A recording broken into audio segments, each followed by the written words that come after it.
My husband of 5 years just came out as straight and told me that being with me was a mistake, and now he's acting like the past 5 years of our life never even happened. So my husband, 27M, and I, 28M, have been married for like 3 years and dated for about 2.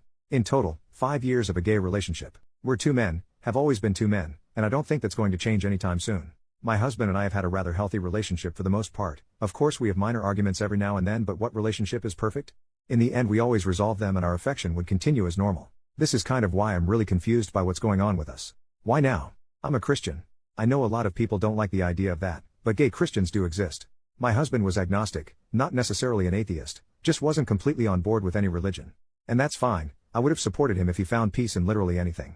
He didn't need to become a Christian, and honestly, as selfish as this sounds, I wish he didn't. I know this makes me sound like a terrible person, but he changed so drastically afterwards and I miss the man he used to be. It was a slow start. He asked me about verses from the Bible, we went to church, he even fasted for Lent. Christmas this year was much more than just presents, and I was happy that I had this piece of me to share with him now. I was raised religious and struggled with my identity. If it weren't for other queer Christians, I would have left Christianity. I was glad that I still had these things we could bond over, but it kept ramping up. All of a sudden, he's going to church more than I am, which is perfectly fine, is always carrying a Bible with him, and will randomly cite a verse when we're having political discussions.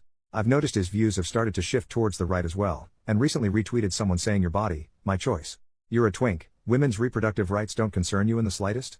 It kept ramping up. He started agreeing with the whole LGB minus the T crowd, and started spewing harmful rhetoric about drag queens as if we aren't friends with a bunch of them. When I told him that drag queens are much less likely to harm children than some pastors, he lost his shit saying I was a heathen and that his friends were right.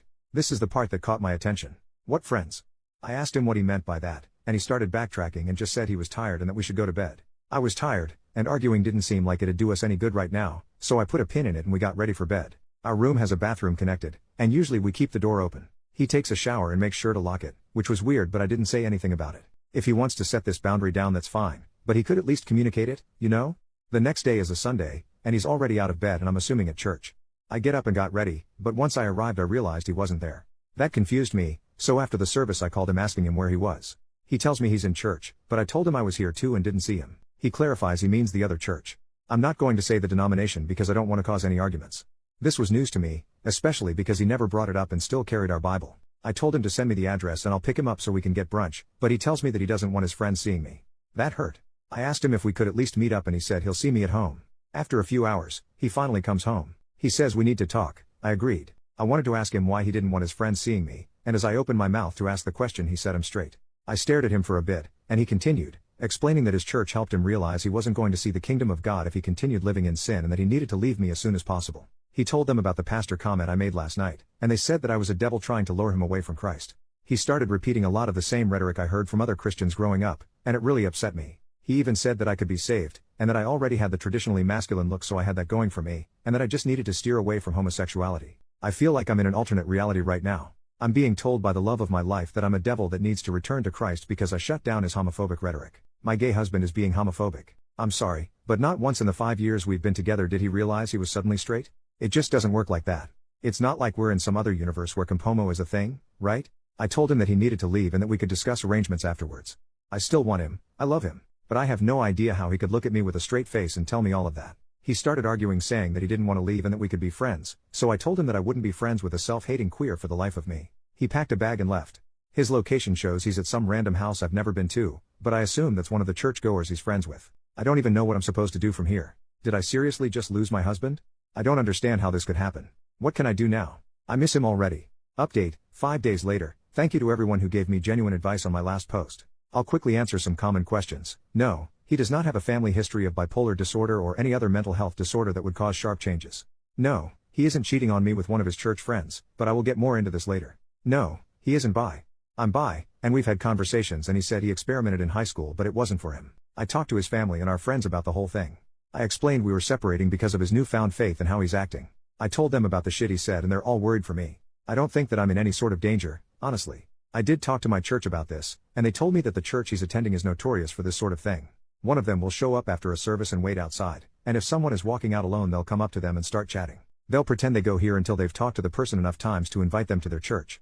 Apparently he was attending my church even on days where I wasn't, so he was alone a lot. It's really f***ing predatory and it low-key pisses me off that he was enjoying my church and it led to him being taken away from me.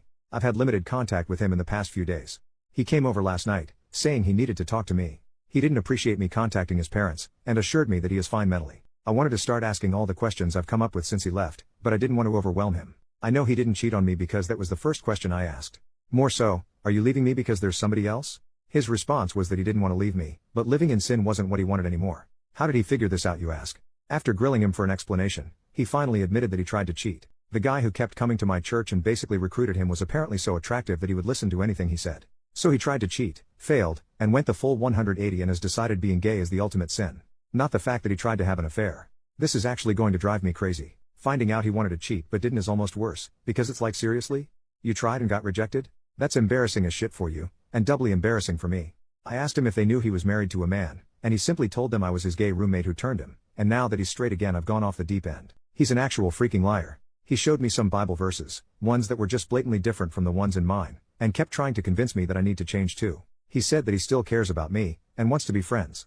I asked him what about our actual friends, and he said they're too far gone. He just kept talking and I was done with it. He isn't the man I fell in love with and it pisses me off. He wasn't even dressing the same anymore. Freaking white dress shirt and slacks and the most boring hairstyle ever. He didn't look like my Anthony. The more he talked at me, the more it was clear I didn't want to be with the man he is now. He left, and for the second time in our life, he walked out that door without saying I love you, and I was fine with that.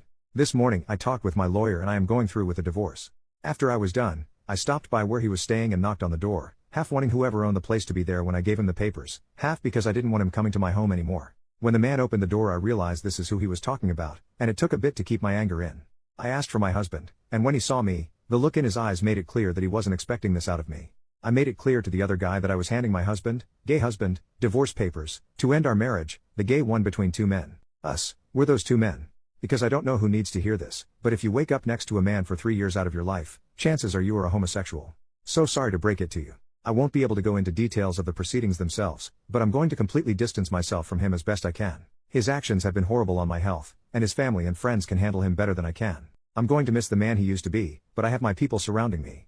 I'm going to be okay. I hope for his sake he'll snap out of this one day, because the self-hatred isn't healthy, but when he does I won't be there.